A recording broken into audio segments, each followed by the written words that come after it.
सो भाई जैसा कि हमने पिछले एपिसोड में देखा कि अपने स्टूडेंट को बचाने के लिए अपना स्टूडेंट्स को मत बचाने जान के लगा दे चक्कर रहा में था। जांग जुयान के साथ ब्लड फॉर्मेशन के ब्लास्ट में फंस गया। जुए की और बाकी सबको लग रहा था कि वो मारा गया, मगर वो जिंदा था। फिर अब हम बिस्ट गॉड को देखते हैं। वो ताओती पर बैठकर किंग यून सेक्ट के स्टूडेंट्स के सामने आ गया। उसे देखकर वो काफी घबरा गए थे, पर फिर भी वो वहाँ से नहीं भागते। बिस्ट गॉड पूछता है कि मुझे समझ नहीं आ रहा है कि जब तुमने अपने साथी स्टूडेंट्स को इतनी बुरी तरह से मरते हुए देखा, तो आखिर फिर भी तुम अपनी जान बचाने के लिए यहाँ से क्यों नहीं भागे। स्टूडेंट्स उसकी बात का कोई जवाब नहीं देते। बिस्ट गॉड ने मैजिक से दो स्टूडेंट्स को पकड़ लिया। वो तीसरे स्टूडेंट से कहता है कि अगर तुम इन दोनों को मार दो तो मैं तुम्हें जिंदा छोड़ दूंगा और आसानी से यहाँ से जा सकोगे। क्या तुम इसके लिए तैयार हो। वो स्टूडेंट कहता है कि भले ही तुमने मेरे सीनियर्स को पकड़ लिया, पर किंग यून सेक्ट ने हमें कभी भी कायरता नहीं सिखाई। कुछ भी हो जाए, पर मैं अपने सीनियर्स को पीछे खतरे में छोड़कर कहीं नहीं जाऊंगा। पहला स्टूडेंट कहता है कि भले ही तुम्हारा कल्टिवेशन काफी ज्यादा है और तुम्हारी इविल पावर का कोई मुकाबला नहीं, पर आखिर में तुम भी जी जियां शोर से मारे जाओगे। बिस्ट गॉड बिना वक्त गवाए उन दोनों स्टूडेंट को मार देता है। इससे तीसरे स्टूडेंट्स को बहुत ही ज्यादा गुस्सा आया और उस पर हमला करने लगता है, पर डेमोनिक बिस्ट ने उस पर हमला करके उसे मार डाला। बिस्ट गॉड कहता है कि मुझे उम्मीद नहीं थी, पर किंग यून सेक्ट के स्टूडेंट सच में काफी बहादुर है। मैं भी देखना चाहता हूँ कि जब मौत सिर पर मंडराती है तो किंग यून सेक्ट क्या करेगा। वो ताओती को लेकर वहाँ से चला गया। दूसरी तरफ शुशु और जिंगयू सबको डेमोनिक सेक्ट के खत्म होने के बारे में बताते हैं, जिसके बारे में सुनकर सब लोगों के होश उड़ गए। दाओ जुआन पूछते हैं कि क्या तुम्हें पूरा यकीन है कि 3 डेमोनिक सेक्ट पूरी तरह से खत्म हो चुके हैं। जिंगयू कहता है कि जहाँ तक हमें पता चला 3 डेमोनिक सेक्ट के सीनियर मास्टर्स डेमोनिक बिस्ट का मुकाबला नहीं कर पाए और उनके हाथों मारे गए। शुयू पूछती है कि आखिर जुएकी की स्पिरिचुअल एनर्जी पूरी तरह से खत्म कैसे हो गई। शुशु बताता है कि बोन ड्रैगन से फाइट करते हुए सीनियर सिस्टर काफी घायल हो गई थी, पर फिर भी उन्होंने आराम नहीं किया और तुरंत स्नेक वैली में चली गई, जहां डेमोनिक बिस्ट का मुकाबला करते वक्त उसकी सारी एनर्जी खत्म हो गई। दाओ जुआन कहते हैं कि उन डेमोनिक किंग्स के पास बहुत ही ज्यादा खतरनाक पावर है। हमें जल्दी उन्हें खत्म करने का रास्ता ढूंढना होगा, वरना हम खुद को नहीं बचा सकेंगे। तभी एक स्टूडेंट वहां आकर बताता है कि बहुत सारे डेमोनिक बिस्ट दोबारा से लुओशेन वैली की तरफ आ रहे हैं। सीनियर ब्रदर इकाई और उनके साथी उन्हें रोकने की कोशिश कर रहे हैं, पर बिस्ट जल्दी पास नष्ट करके अंदर घुस जाएंगे। इससे सब घबरा जाते हैं। दाओ जुआन कहते हैं कि लगता है कि अब हमारे पास ज्यादा वक्त नहीं बचा। हम कुछ भी कर ले पर बिस्ट को किंग यून सेक्ट में आने से नहीं रोक सकते और हमें यही उनका मुकाबला करना होगा, पर हमें उन्हें कुछ वक्त के लिए रोक कर रखना होगा ताकि सब वॉर की तैयारी कर सके। वो शुशु और जिंगयू से कहते हैं कि तुम दोनों इलिट स्टूडेंट्स को लेकर लुओशेन वैली पर जाओ ताकि साधारण लोग अपनी जान बचाकर यहाँ से दूर भाग सके और हम भी बिस्ट का मुकाबला करने के लिए तैयार हो जाएं। वहीं जांग बेहोश पड़ा हुआ था। कुछ वक्त बाद उसे होश आता है। जियो बाई वहीं मौजूद थी। वो कहती है कि यह तुम्हारे लिए काफी मुश्किल था और जरूर तुम दुखी होगे। जांग कहता है कि मैं एकदम ठीक हूँ और मेरी जान बचाने के लिए तुम्हारा शुक्रिया। वो सोचता है कि मैं जिंदा तो बच गया, पर आखिर अब मैं क्या करूँगा। बियाओं को बचाने का कोई रास्ता नहीं बचा और लगता है कि गोस्ट किंग सेक्ट में भी मेरे लिए कोई जगह नहीं बची। मैं कितनी भी ज्यादा कोशिश क्यों ना कर लूँ, पर हर बार सिर्फ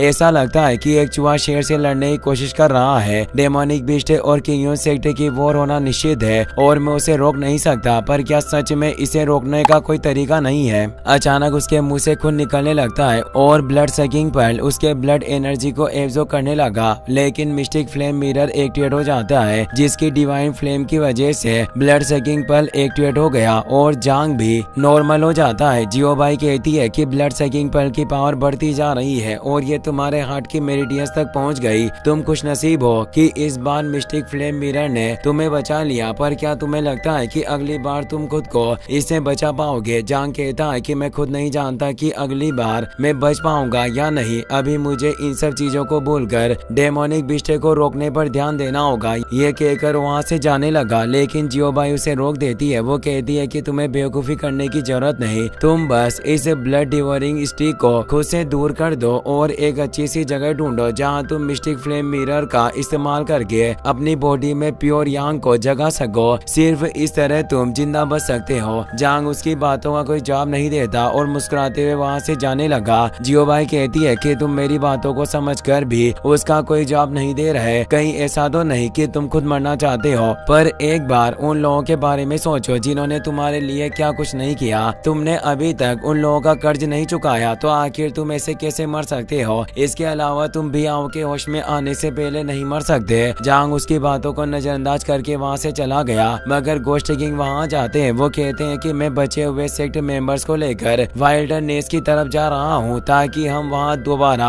गोस्ट किंग सेक्ट की स्थापना कर सके। जांग कहता है कि मैंने सुना है कि वाइल्डरनेस यहाँ से हजारों मील दूर है और वहाँ पहुँचने के लिए डेजर्ट भी पार करना होगा जो इस वक्त बहुत ही ज्यादा गर्म है। तो आखिर आप बियाओ को वहाँ लेकर कैसे जाएंगे? गोस्ट किंग कहते हैं कि मैं बियाओ को यहीं छोड़कर जाना चाहता हूँ। जाने से पहले मैं माउंटेन पर फॉर्मेशन एक्टिवेट करके केव के एंट्रेंस को सील कर दूंगा ताकि कोई बियाओ को चोट ना पहुंचा सके। पर किसी को हर महीने जाकर सील और फॉर्मेशन को चेक करना होगा ताकि कोई परेशानी खड़ी ना हो। जांग कहता है कि मैं यहाँ रुककर बियाओ का ध्यान रखूंगा। गोस्ट किंग भी इसके लिए मान गए और जियो भाई से मिलने के लिए अंदर चले जाते हैं। जो है कि बाम्बू पीक में अकेली बैठी हुई थी। उसे शुशु की याद आती है कि यहाँ तक सेन मियाओ खुद को डेमोनिक बिस्ट से नहीं बचा सकी तो जांग का कल्टिवेशन उससे कम था। तो आखिर वो जिंदा कैसे बचेगा? हमें आधे लोगों की लाश नहीं मिली क्योंकि उन्हें बिस्ट खा चुके थे। तभी शुयू जुएकी पर हमला कर देती है। जुएकी को उसके बारे में पता चल गया था और वो अपनी तियान या सोट की मदद से उस पर हमला करने लगती है। पर शुयू ने आसानी से सोट छीनकर उसे दूर कर दिया। वो पूछती है कि क्या तुम उस शख्स से मिली थी? जुएकी कहती है कि आखिर आप किस बारे में बात कर रही है, मुझे कुछ समझ नहीं आ रहा। शुयू कहती है कि मैं गोस्ट किंग सेक्ट के गुइली की बात कर रही हूँ। मैं जानती हूँ कि गुइली ही जांग है। मुझे समझ नहीं आ रहा कि आखिर तुम्हें सच पता होने के बावजूद भी तुमने मुझसे ये बातें क्यों छिपाई। जो है कि अपने घुटनों पर बैठकर उससे माफी मांगती है पर वो कहती है कि मुझे माफ कर देना, मैंने बेवकूफी की और आपको सच नहीं बताया। मेरी वजह से आपकी बेइज्जती हुई होगी। शुयू कहती है कि तुम बहुत ही ज्यादा टैलेंटेड हो लेकिन अगर तुम उसके साथ रही तो इससे तुम्हारे भाग्य पर गलत असर पड़ेगा। सिटी में हर तरफ तुम दोनों की अफवाहें फैल रही है। ग्रैंड मास्टर भी तुमसे नाराज है पर तुम्हारे टैलेंट और नादानगी को देखकर वो तुम्हें माफ कर रहे हैं। यंग जनरेशन स्टूडेंट्स में तुम सबसे ज्यादा टैलेंटेड हो और कोई भी तुम्हारा मुकाबला नहीं कर सकता। तुम्हारा भविष्य उज्जवल है और मुझे तुमसे उम्मीदें हैं तो मेरी उम्मीदों को इस तरह मत तोड़ो। ये कहकर उसे छोड़ दे देती है। जो है कि कहती है कि मुझे माफ कर देना, मेरी वजह से आपको भी लोगों की बातें सुनने पड़ रही है। आपने मुझे गोद लेकर मुझे इतना सब कुछ सिखाया पर फिर भी मैंने आपको निराश कर दिया। शुयू कहती है कि इस वक्त तुम मेरे मुकाम पर खड़ी हो जहाँ से तुम अपना भविष्य सुधारने के साथ बिगाड़ भी सकती हो। सब तुम्हारे एक फैसले के ऊपर डिपेंड करता है। अगर तुम जांग को बुलाने के लिए तैयार हो तो मैं इसमें तुम्हारी मदद करूंगी। जुएकी कहती है कि भले ही मैं मर क्यों ना जाऊं पर मैं आपको कभी भी धोखा नहीं दूंगी। मैं वादा करती हूँ कि अगर वो जिंदा होगा और आगे हम दोनों मिलते हैं तो मैं अपने हाथों से उसे मार दूंगी या उसके हाथों से मारी जाऊंगी। लेकिन मुझे कहते हुए अफसोस हो रहा है कि मैं जांग के लिए अपनी फीलिंग को कभी खत्म नहीं कर सकती। शुयू को इससे बहुत ही ज्यादा गुस्सा आता है और उसने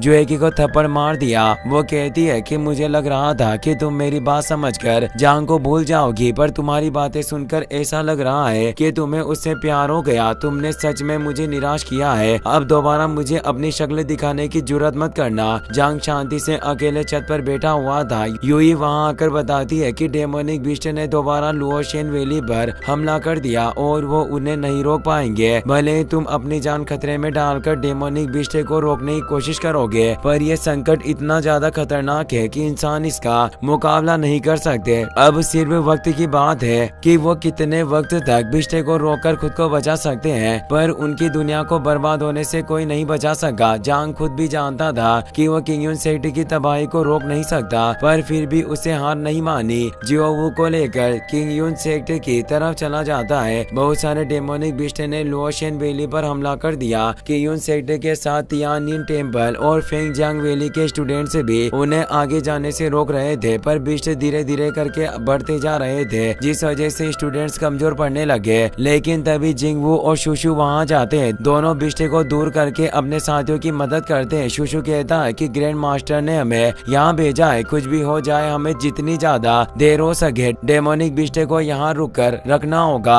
एक भी बिस्ट सिटी के अंदर नहीं घुसना चाहिए वरना मासूम लोगों को अपनी जान बचाकर भागने का मौका नहीं मिलेगा। ये कहकर अपने साथियों के साथ मिलकर शॉर्ट फॉर्मेशन एक्टिवेट कर देता है जिसकी वजह से बहुत सारे बिस्ट मारे गए। लेकिन तभी उनके ऊपर मीटियोर शावर से अटैक होने लगे। ये का स्टूडेंट से डिफेंस फॉर्मेशन एक्टिवेट करवाने लगता है पर इतने वक्त में मीटियोर उनके ऊपर गिरने लगे जिस वजह से कमजोर स्टूडेंट्स खुद को नहीं बचा पाते। अचानक एक बहुत बड़ा मीटियोर उनके ऊपर गिरने लगता है। उसे देखकर स्टूडेंट्स स्टूडेंट्स बहुत ही ज्यादा डर गए थे। उन्हें लग रहा था कि अब उन्हें मरने से कोई नहीं बचा सकता, लेकिन जियांग और फाशान डिवाइन लेटर्स की मदद से मीटियोर को एक जगह पर रोक देते हैं। ये काई अपनी जायंट स्वॉर्ड की मदद से मीटियोर को 2 टुकड़ों में बांट देता है। शूशु जिंगवू के साथ मिलकर एक 5 डायरेक्शन फॉर्मेशन एक्टिवेट करता है, जिसकी वजह से मीटियोर के छोटे छोटे टुकड़े हो गए और किसी को भी चोट नहीं लगती। मीटियोर के पीछे असुरा बट मौजूद थी। तभी जमीन के अंदर से बोन सर्पेंट निकल कर आता है। उसने अपने डेमोनिक आर्ट की मदद से उन पर अटैक कर दिया। होंग को बचाने के चक्कर में ली जून के शरीर में डेमोनिक स्केल घुस जाते हैं, जिसकी वजह से उसकी हालत खराब हो गई। उन स्केल्स की वजह से बहुत सारे स्टूडेंट्स मारे जाते हैं। दोनों बीस्ट किंग को देखकर ये काई काफी घबरा गया। वो कहता है कि क्या आज सच में हम सब मरने वाले हैं? मुझे उम्मीद नहीं थी, पर डेमोनिक बिस्ट की पावर हमारी उम्मीद से कहीं ज्यादा है। बिस्ट सबको घेर कर उन पर हमला करने लगे,